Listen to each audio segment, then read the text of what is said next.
The day my parents sat me down and told me they were getting divorced, my whole world turned upside down. I was only 12, and I thought divorces were for couples who fought all the time. You know, the ones who screamed about money and slammed doors. But my parents were always so polite to each other. Sure, we hadn't been on a family outing in a while, but I figured they were just busy. "Candy," my mom said, her voice weirdly calm. "Your father and I have something to tell you."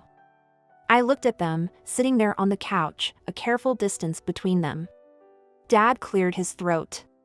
"We've decided to get divorced," he said, like he was announcing we were having pizza for dinner. I blinked, waiting for the punchline. But it never came. "What?" I finally managed to squeak out. "But why?" Mom reached out and patted my hand. "Sometimes, people grow apart, sweetie. Your father and we've found other people we want to be with." Dad nodded. "I'll be moving out soon. You'll live with your mother, but you'll stay with me sometimes too." I sat there, trying to process this bombshell. My parents were leaving each other for other people? And I was supposed to just, what? Go along with it? "Who are these other people?" I asked, my voice sounding small and far away. Mom smiled, and I noticed for the first time how it didn't quite reach her eyes.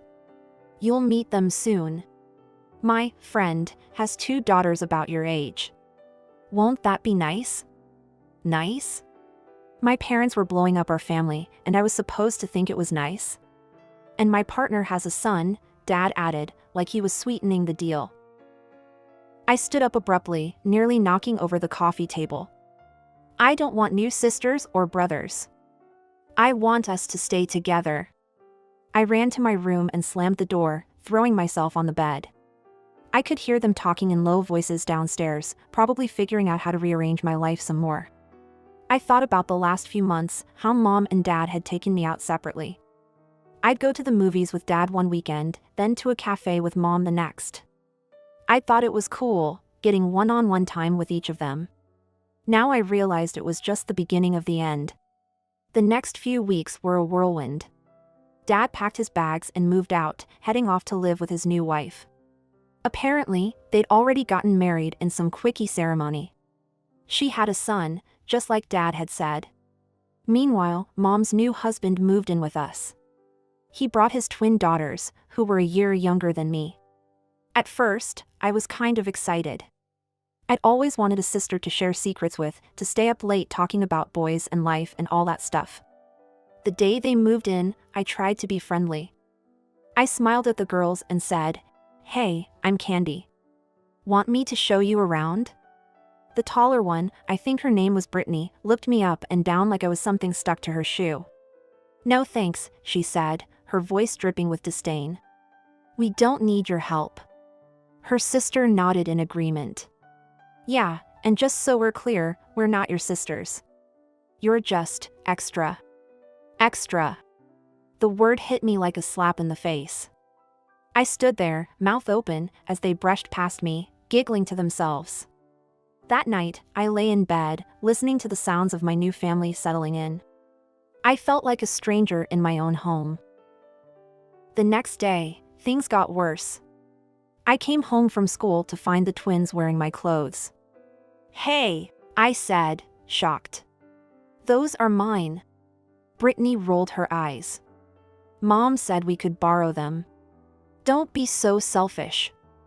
I looked to Mom for backup, but she just smiled. "Now, Candy, sharing is caring. The girls just want to feel welcome."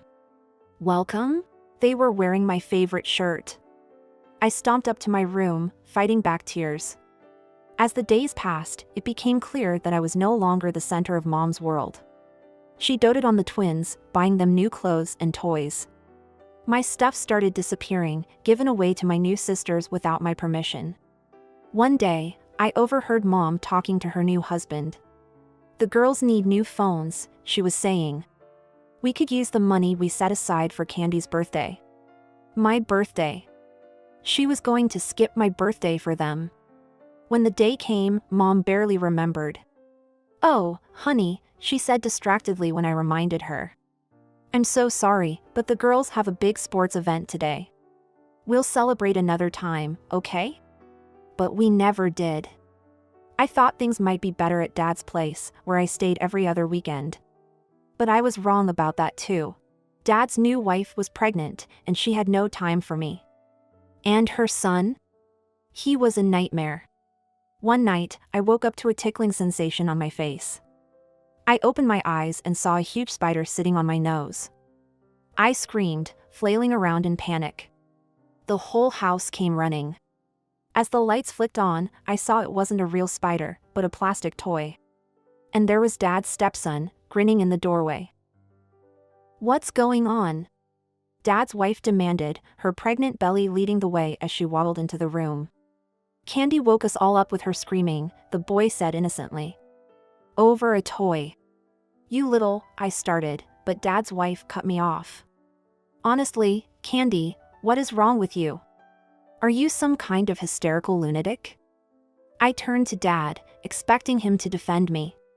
But he just stood there, looking uncomfortable. He put it there, I insisted. He knows I'm afraid of spiders. Don't be ridiculous, his wife snapped. Stop lying and go to sleep. I don't want to see you for the rest of the night. I looked at Dad again, silently begging him to say something, anything. But he just sighed and said, I'll take you home in the morning, Candy.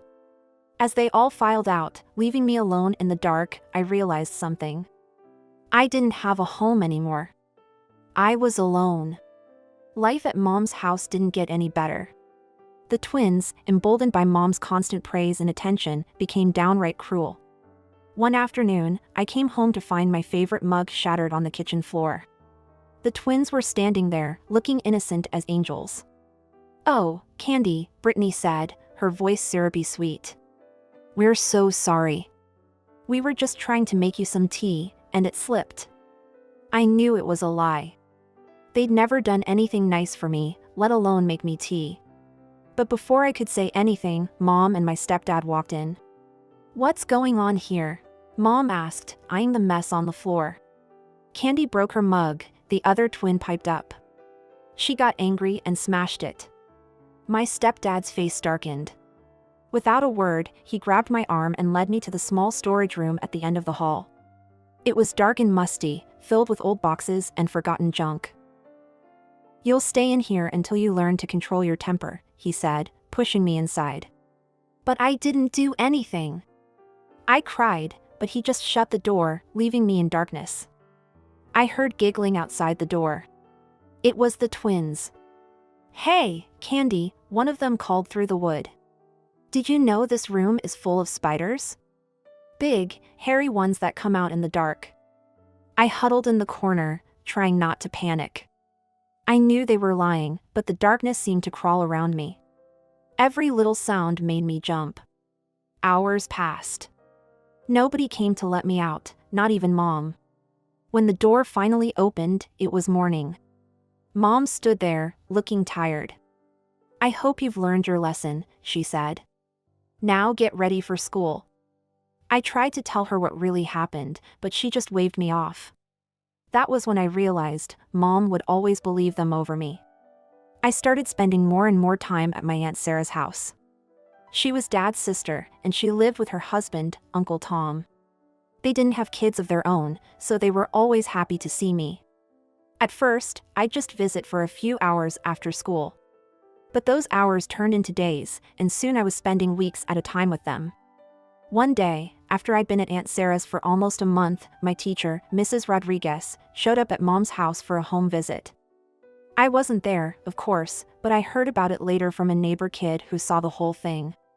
Mrs. Rodriguez knocked on the door, looking concerned. When Mom answered, the teacher asked to see me. Oh, Candy's with her father this week, Mom said dismissively. Mrs. Rodriguez frowned. That's odd. I just called Mr. Johnson, and he said Candy was living with you. Mom's face went pale. What? But, I thought. Mrs. Rodriguez was furious. She contacted Child Protective Services, and before I knew it, we were all headed to court. I sat in the courtroom, now 14 years old, watching as my parents argued over who should take care of me. But it wasn't the kind of argument I'd expected. "You take her," Dad shouted at Mom. "I have a small child. I don't have time for a teenager." Mom scoffed. "Are you kidding? I have a life now. I can't deal with Candy's drama." I sat there, feeling smaller and smaller as they tossed me back and forth like a hot potato. Neither of them wanted me. But then, Aunt Sarah stood up. "Your Honor," she said, her voice clear and strong. "If I may, Tom and I would like to take custody of Candy." The courtroom went silent. I looked at Aunt Sarah in shock. She smiled at me, then turned back to the judge. She handed some papers to the judge. "These documents show our financial stability. I'm a teacher, and Tom's a doctor. We can provide for Candy in every way." The judge looked over the papers, then looked at me. "Candy," he said gently, "you're old enough to have a say in this. Who do you want to live with?" I didn't hesitate. "Aunt Sarah and Uncle Tom," I said, my voice shaking but certain. I saw the relief on my parents' faces. They didn't even try to hide it. Over the next few weeks, I settled into my new life. Aunt Sarah and Uncle Tom weren't just taking care of me, they were parenting me. They asked about my day, helped me with my homework, and actually listened when I talked. One evening, as we sat around the dinner table, Uncle Tom asked, "So, Candy, what should we call each other now?" "We're officially your guardians." I thought for a moment. These people had shown me more love in a few weeks than my own parents had in years. Could I call you Mom and Dad?" I asked hesitantly. Aunt Sarah's eyes filled with tears. "Oh, sweetie, we'd be honored." From that day on, they were Mom and Dad to me. My birth parents became distant memories, people I thought about less and less as time went on. My new life wasn't just about Aunt Sarah and Uncle Tom, though. I also got to know Uncle Tom's mother, my new grandmother. She lived nearby and quickly became one of my favorite people in the world. Grandma was a retired doctor, and she had this way of making everything interesting. We'd spend hours in her garden, planting vegetables and flowers while she told me stories about her days in the hospital. And I realized I also want to become a doctor. With Grandma's help and the unwavering support of my new parents, I threw myself into my studies. Before I knew it, it was time for high school graduation. As I stood in my cap and gown, scanning the audience, I saw the faces of the people who truly mattered, Mom, Dad, and Grandma, all beaming with pride. My birth parents weren't there. They hadn't even sent a card. I applied to medical college and, to my delight, got accepted on a full scholarship. Life was good. I had a loving family, a clear goal, and a bright future ahead of me. 3 years flew by in a whirlwind of lectures, late-night study sessions, and clinical rotations.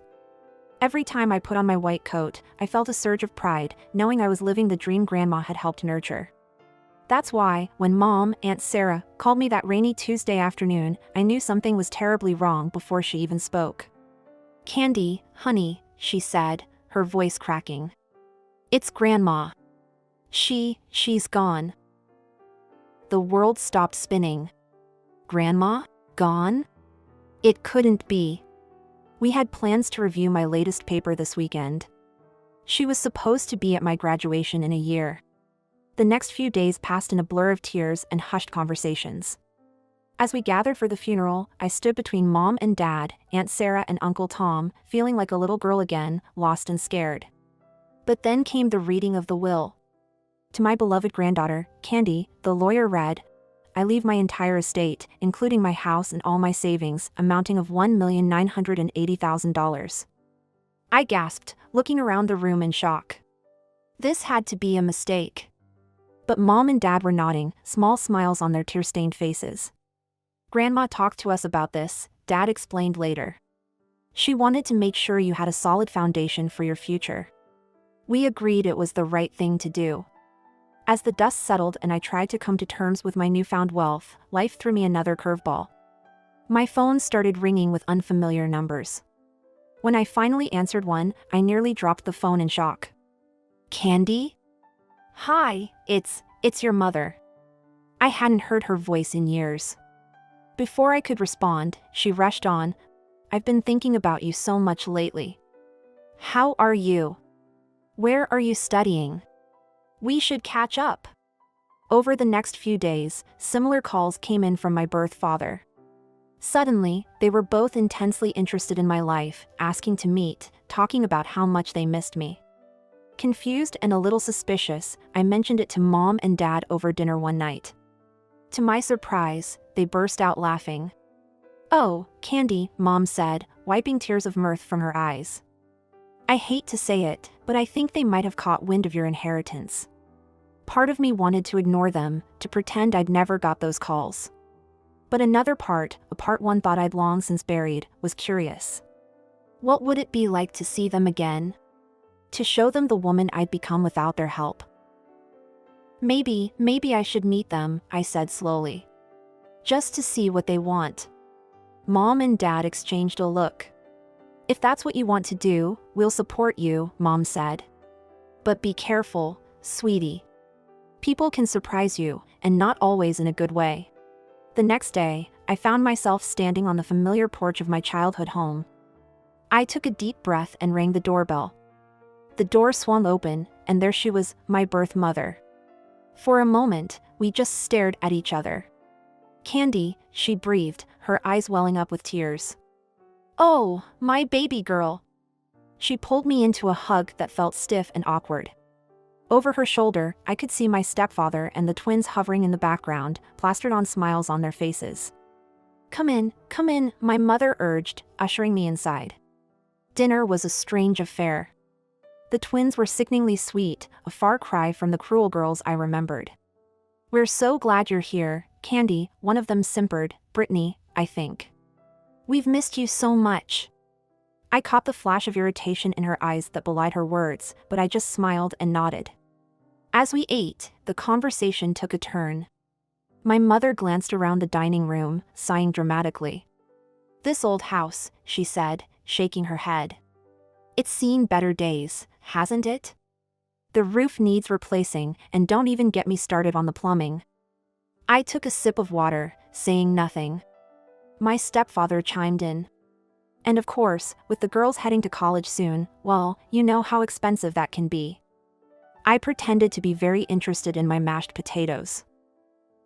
"It's such a shame," my mother continued, her voice dripping with fake concern. "The girls are so bright, but with our financial situation." She trailed off, looking at me expectantly. I met her gaze evenly, but said nothing. The silence stretched on, growing more uncomfortable by the second. Finally, I decided to change the subject. "So," I said brightly, "I've been wondering. What grades did I graduate high school with?" "I can't quite remember." The color drained from my mother's face. She opened and closed her mouth a few times, looking like a fish out of water. "Well, it was so long ago." Well, my version was completely confirmed. She didn't know anything about my life, my achievements, my struggles. All she knew was that I had money now. I stood up abruptly, my chair scraping against the floor. "I think I know why you invited me here," I said, my voice surprisingly calm. "It's about my inheritance, isn't it?" The room went silent. My stepfather's face turned red, and the twins suddenly found their plates very interesting. "How can you say that?" my mother gasped, but her eyes gave her away. There was no warmth there, no motherly love. Just calculation and disappointment. "Now, Candy," my stepfather started, but I cut him off. "No. I'm done here. Don't contact me again." And with that, I walked out into the cool night air, leaving behind the echoes of their angry shouts and my own past. I didn't need their approval or their love. I had a real family waiting for me at home. Just a few days later, I found myself standing at my father's front door. The door swung open, revealing my stepmother. Her face contorted into what I assumed was meant to be a welcoming smile, but looked more like she'd just bitten into a lemon. I forced a smile back and stepped inside. As we moved into the living room, I noticed a teenage boy lounging on the couch. He looked up as we entered, and I recognized him instantly, the spider thrower. He'd grown up quite a bit, and to my surprise, he gave me a genuinely friendly smile. "Hey, Candy," he said, standing up. "Long time no see. I'm Jake, in case you forgot." Before I could respond, a whirlwind of pigtails and glitter burst into the room. A little girl, no more than 8, skidded to a stop in front of me, her eyes wide. "Who are you?" she demanded. My father, looking older and more tired, cleared his throat. "Lily, this is your sister, Candy." We settled into an awkward conversation, my stepmother peppering me with questions about my life that I answered as vaguely as possible. Jake, surprisingly, seemed genuinely interested, asking about my medical studies with what appeared to be real curiosity. As the evening wore on, I could feel the conversation steering towards the real reason for this reunion. My father kept glancing at my stepmother, who would nod slightly, urging him on. Finally, he cleared his throat. "So, Candy," he began, his voice overly casual. "We heard about your windfall." I tensed, waiting for what was coming next. "You know, Lily here is quite the little genius," he continued. "We've been thinking of sending her to this prestigious private school, but, well, it's not cheap." I said nothing, my face carefully blank. My stepmother jumped in. "What your father is trying to say, Candy, is that we could use some help. For Lily's future, you understand." I took a deep breath, feeling my patience wearing thin. "Why now?" I asked, looking directly at my father. "Why are you only remembering me now that I have money?" The room went deadly silent. Even Lily, who had been playing with her dolls, seemed to sense the tension. My father started to stammer out an excuse, but my stepmother's face suddenly twisted with anger. "Now you listen here," she hissed, all pretense of kindness gone. "You're obligated to help your family. If you don't, we'll take you to court. We'll demand our share of that money. You owe us." I couldn't help it, I laughed. "Actually," I said, standing up, "according to the law, you're not my family at all. You abandoned me, remember? Aunt Sarah and Uncle Tom are my legal parents now." As I walked out the door, I heard my stepmother's shrill voice and my father's angry shouts, but I didn't look back. I got into my car and drove away, feeling a mix of emotions, sadness, anger, but mostly relief. In the days following my visits to my birth parents, my phone buzzed incessantly.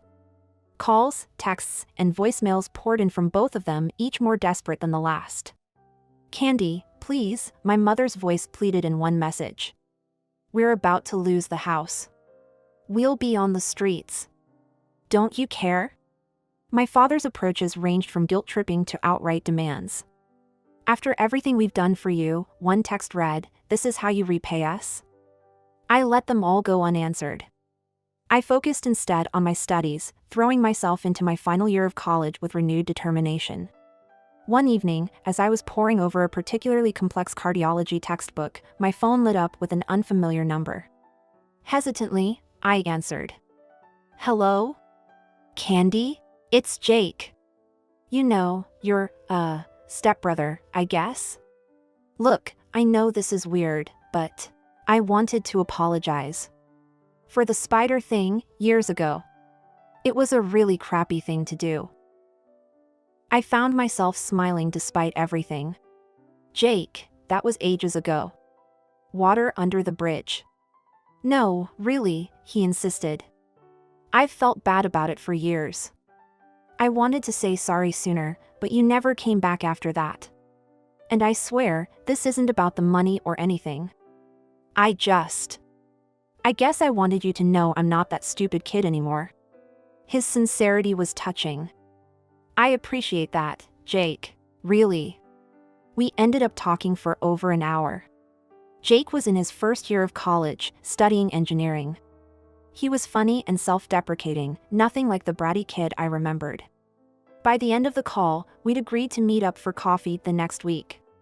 As the months passed, Jake and I developed a genuine friendship. It was strange, finding a connection with someone from my past life, but it felt good. We met regularly for coffee or study sessions, and he became a supportive presence in my life. Meanwhile, my life was moving forward at a dizzying pace. The long nights and grueling exams were worth it when I finally stood on stage, accepting my college diploma. As I looked out into the audience, I saw Mom, Dad, and Jake cheering wildly. My heart swelled with joy and gratitude. As for my birth parents, their messages eventually tapered off. I heard through Jake that they were struggling financially, but I kept my distance. It wasn't out of spite or anger anymore, just a recognition that we were on different paths. One day, as Jake and I were grabbing coffee, he mentioned his little sister, my half-sister, Lily. "She's really smart," he said. "Always reading, asking questions about everything.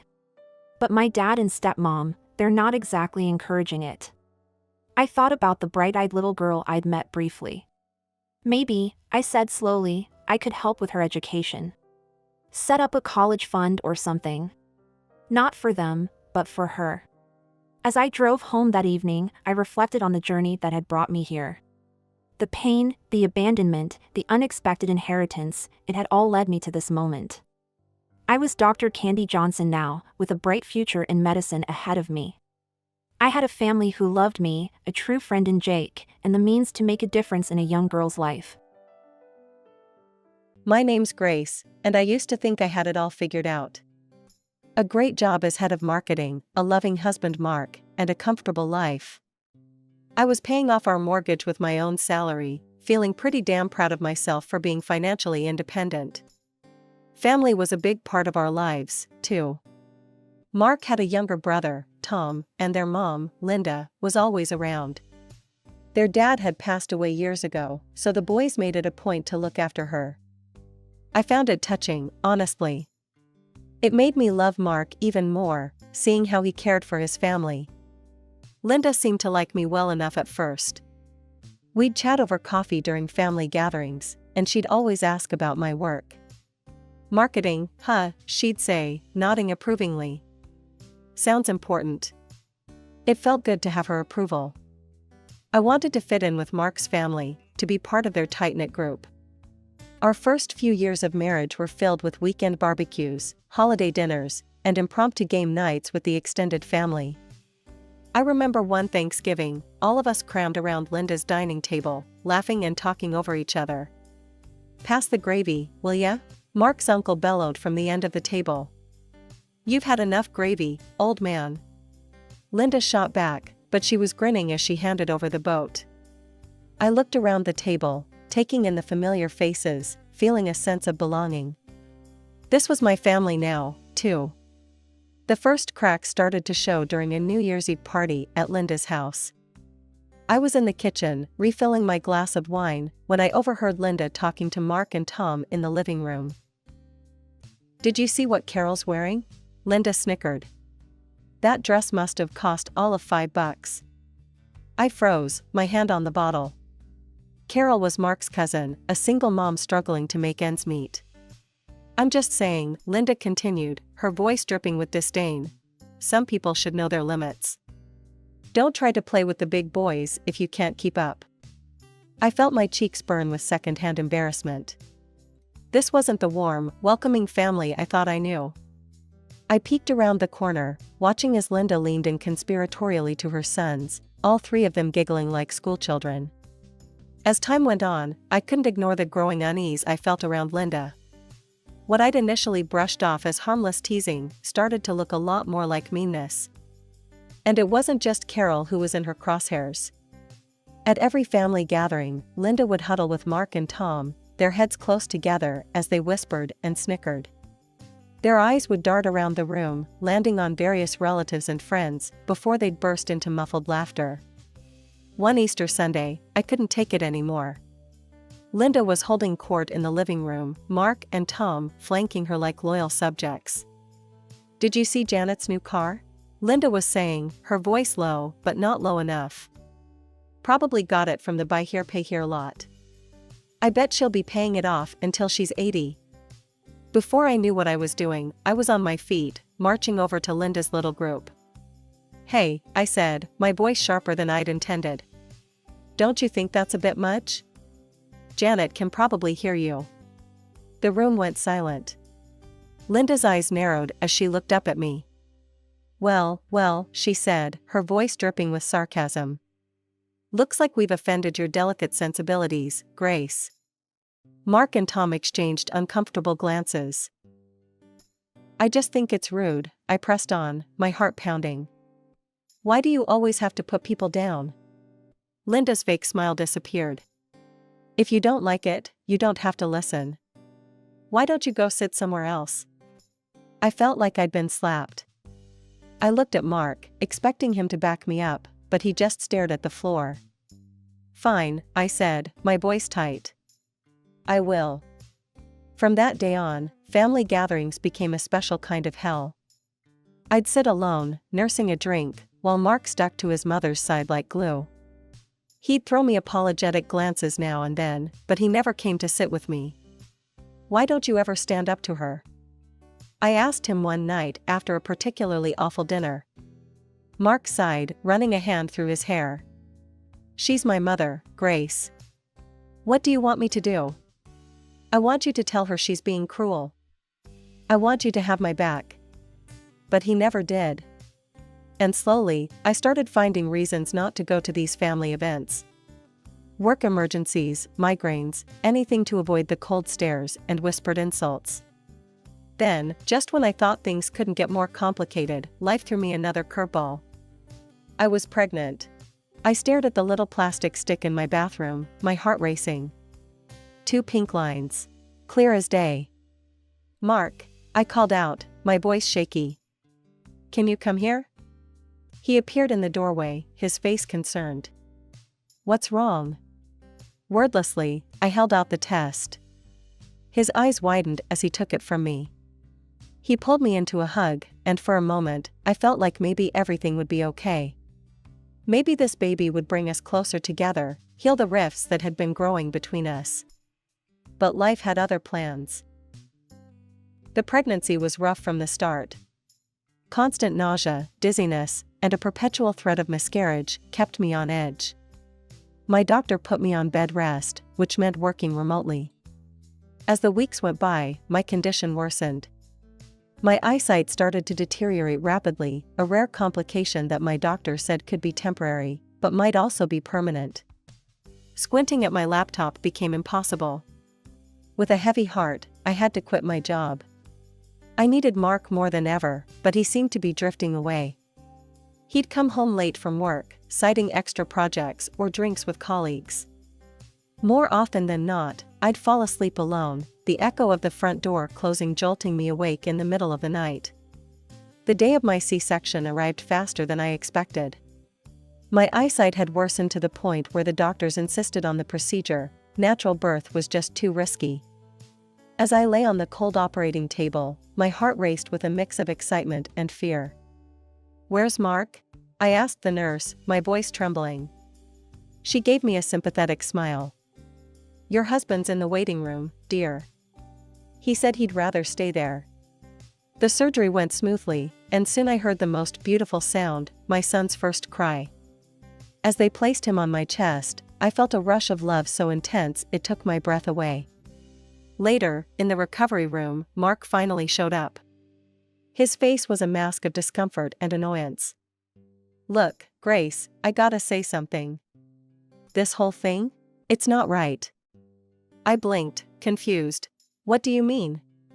He ran a hand through his hair, frustration evident in every movement. Normal women give birth on their own, without all this surgery crap. And men? We're not supposed to be here for this. We should be meeting our wives and kids at home, like in the old days. His words hit me like a punch to the gut. Mark, I couldn't risk. Save it, he cut me off. I'm heading home. This place gives me the creeps. The next few weeks were a blur of sleepless nights and endless feedings. Mark was rarely home, and when he was, he contributed nothing to our son's care. Instead, he'd complain constantly. Can't you shut him up? He'd growl as our baby cried in the middle of the night. I'm trying, I'd say, exhaustion weighing heavily on me. He's teething, Mark. It hurts him. But Mark had no patience for it. All you do is focus on the kid. What about me, huh? What about our sex life? I'd stare at him in disbelief. Here I was, running on 2 hours of sleep, still recovering from major surgery, and he was worried about sex.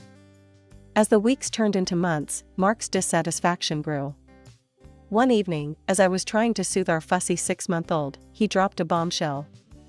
"You need to go back to work," he said flatly. I turned to him, shock written all over my face. "What? But the baby?" "We'll hire a nanny," he interrupted. "We can't keep living like this, Grace. We need the money." I wanted to argue, to tell him that our son needed me, that I wasn't ready. But the determined look in his eyes told me it was pointless. So, with a heavy heart, I started job hunting. Finding work with my compromised vision wasn't easy. I eventually landed a position at a smaller company, but the pay was less than what I'd earned before. When I told Mark, his reaction was predictably negative. "That's it?" he scoffed. "We're paying a nanny for this?" I felt tears pricking at my eyes. "I'm doing my best, Mark. It's not easy with my eyesight." "Excuses," he muttered, walking away. And so began my new reality, rushing to work each morning, guilt gnawing at me as I left my baby with the nanny, struggling through the day with my limited vision, then coming home to a resentful husband and a child who needed me. Time flew by in a haze of work, childcare, and mounting tension at home. Before I knew it, 2 years had passed since my son's birth. Despite the challenges, I loved him fiercely and found joy in his every milestone. Family gatherings remained a source of stress, particularly due to Linda's behavior. She'd sweep in, playing the doting grandmother for show, but her indifference was palpable. "Come to Grandma," she'd coo, arms outstretched to my son. But he'd cling to me, turning his face away from this unfamiliar woman. Linda's face would darken with anger. "What have you been telling him about me?" she'd hiss. "You're turning my own grandson against me." I'd try to explain, my voice tired. "He just doesn't know you well, Linda. If you visited more often..." "Don't you dare blame this on me," she'd snap, stomping off to complain to Mark. Then, one ordinary Tuesday morning, my world tilted on its axis once again. I stared at the pregnancy test in my hand, my heart racing. Positive. I was pregnant. Again. Fear gripped me. My first pregnancy had been so difficult, my health so compromised. Could my body handle another? But as I calculated the weeks, I realized I was already well into the first trimester. The decision, it seemed, had been made for me. With shaking hands, I called Mark at work. "What is it?" he answered, his tone impatient. "Mark, I'm pregnant." There was a long pause. Then, "Look, Grace, I'm busy. We'll talk later. Just, don't quit your job, all right? We can't afford that." The line went dead. I sat there, phone in hand, feeling more alone than ever. Thankfully, this pregnancy proved easier than my first. My morning sickness was manageable, and my vision remained stable. I continued working, determined to provide for my growing family. But as my belly swelled, the distance between Mark and me seemed to grow exponentially. He spent more and more time at his mother's house, often not coming home until late at night.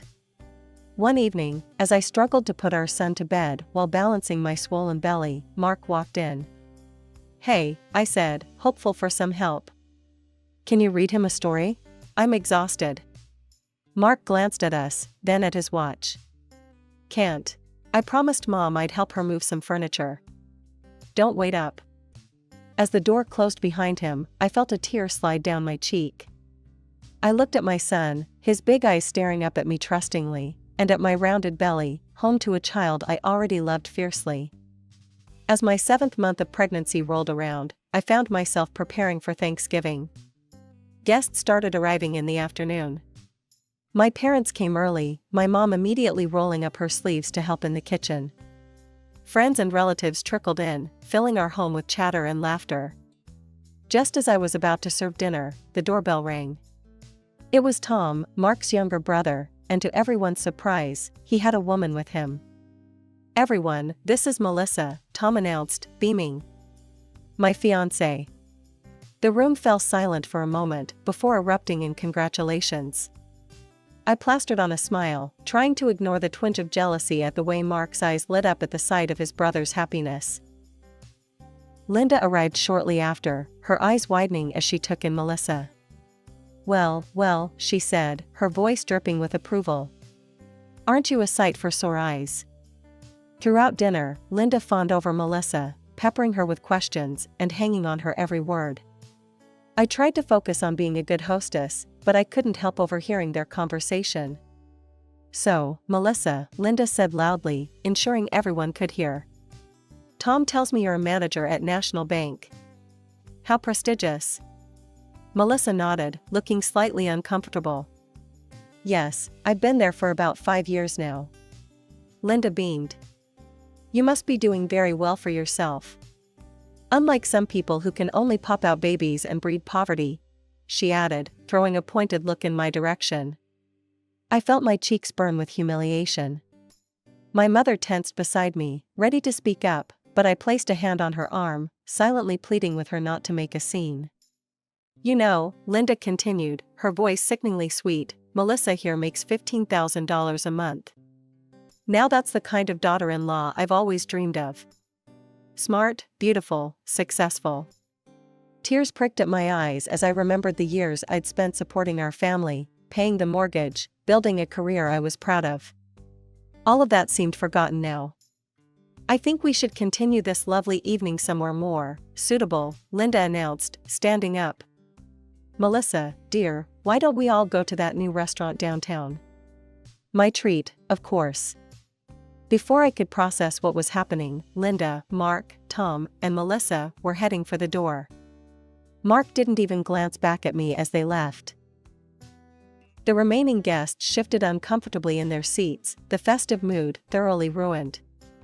One by one, they made their excuses and left, leaving only my parents behind. They offered to help me, but I refused, saying that they needed to rest themselves. Finally alone, I sank onto the couch and let the tears flow freely. Hours passed as I sobbed, my hand resting on my swollen belly, wondering how my life had come to this. It was nearly dawn when I heard the front door open.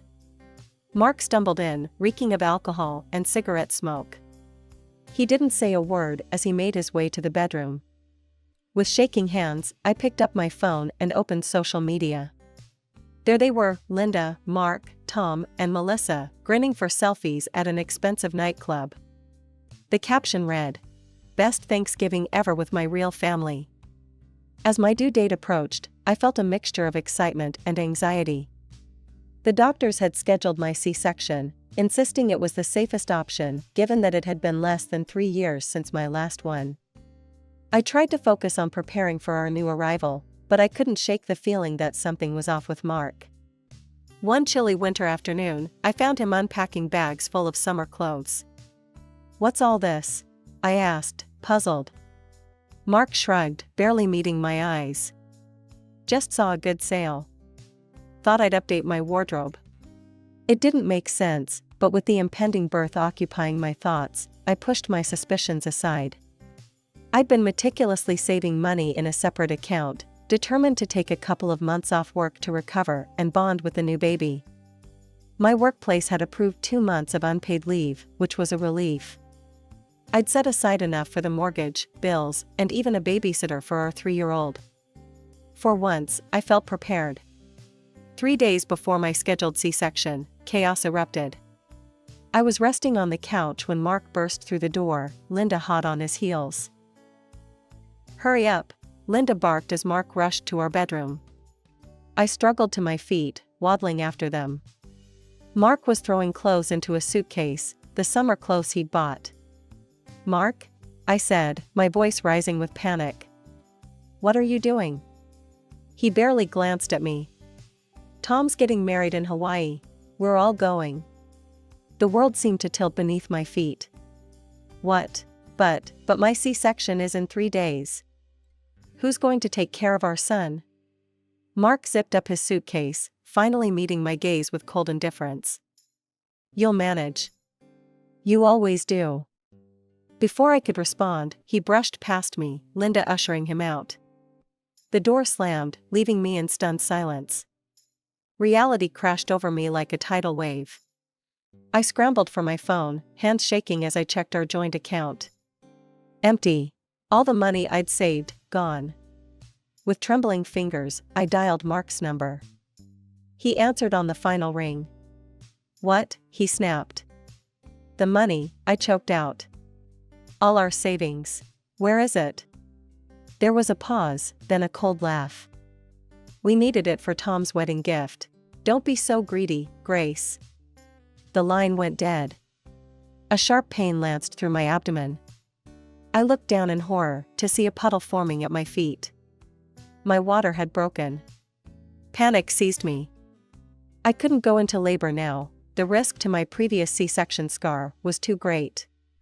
With one hand on my belly and the other clutching my phone, I called emergency services. The hospital was chaos, doctors shouting, machines beeping. I woke hours later to the gentle beeping of monitors. My mother's tear-stained face swam into view. "Grace," she whispered, squeezing my hand. "You're okay. The baby's okay." Slowly, the fog lifted. I'd nearly died. My baby had nearly died. But we'd made it. 3 days after the emergency C-section, I was feeling surprisingly strong, both physically and emotionally. The doctors were pleased with my recovery and gave me the green light to go home. Mark hadn't called once since he'd left for Hawaii. Not to check if I was alive, not to ask about his new son. In that moment, I knew our marriage was over. I called my parents and asked to stay with them for a while. Their response was immediate and supportive. My parents doted on both boys, giving me time to rest and recover. I started researching divorce lawyers and gathering documentation of our finances. Then, exactly a week after I'd left the hospital, my phone rang. Mark's name flashed on the screen. I let it go to voicemail twice, before finally answering on the third call. "Where the hell are you? Why aren't you at home?" Mark's voice was a mixture of anger and confusion. I took a deep breath. "I'm at my parents', Mark. With both of our sons. I've filed for divorce." There was a moment of stunned silence, then a bark of laughter. "Divorce? Are you kidding me? After everything I've done for you?" "Everything you've done?" I felt a surge of anger. "You mean like abandoning me right before I gave birth? Or stealing all our savings?" "Oh, get over it," he scoffed. "I'll pay you back, no problem. In fact, I don't even want to see you again. You know why? Because I'm going to be rich." He launched into a tirade about how Tom's new wife had offered him a job as her deputy at the bank. How they were going to start their own financial company. How she was going to make them all wealthy beyond their wildest dreams. "You never believed in me, Grace," he spat. "You always shot down my ideas, always held me back. Well, guess what? I'm free now. And you? You're just a loser who can't see potential when it's right in front of her." The divorce proceedings moved quickly. To my surprise, Mark didn't contest anything. He returned the money he'd taken from our accounts and agreed to pay alimony. When it came to the house, I had years of mortgage statements proving I'd been the one making payments. The judge awarded it to me without hesitation. The day I returned to my house with the boys, Mark was there, packing up the last of his things. He sneered as I walked in, the baby in my arms and our toddler holding my hand. "Enjoy this dump while you can," he said, hefting a box. "I'll be in a mansion soon, swimming in cash. You'll see what you missed out on." As he walked out the door, I felt a weight lift off my shoulders. The house suddenly felt bigger, brighter. A year and a half had passed since the divorce. Life had settled into a new normal for me and my boys. I'd returned to work, finding a balance between my career and motherhood. It wasn't always easy, but we were happy, healthy, and thriving. One ordinary Tuesday, my phone buzzed with a news alert. As I read the headline, my jaw dropped. "Local banker exposed as fraud, leaves family in ruins." The article detailed a shocking scandal. Melissa, Tom's wife, had been running an elaborate con. She'd convinced Mark, Tom, and Linda to take out massive loans to fund a non-existent financial company. They'd even mortgaged Linda's house, pouring every penny they had into this imaginary venture. But Melissa wasn't a banker at all. The office she'd shown them was a short-term rental, a prop in her elaborate scheme. She'd disappeared with millions, leaving behind a trail of forged documents and broken dreams. To make matters worse, I discovered they'd taken out an additional loan to fund Tom and Melissa's lavish Hawaiian wedding, the very event Mark had abandoned us for. As I read on, a mix of emotions washed over me. Shock, confusion, and, I'll admit, a twinge of satisfaction. The consequences were severe. Unable to repay their debts, they lost everything. Linda's house, their cars, even their personal belongings, all seized by creditors. They were left with nothing but mountains of debt. I heard through the grapevine that Linda had been forced to take a job as a cashier just to afford a tiny apartment and groceries. Mark and Tom were in similar straits, their dreams of wealth and success shattered. I was beyond grateful that I divorced Mark when I did. My children and I were safe, unaffected by the financial disaster that had befallen my ex-husband's family. Just when I thought I'd put it all behind me, my phone rang. Linda's number flashed on the screen. Against my better judgment, I answered.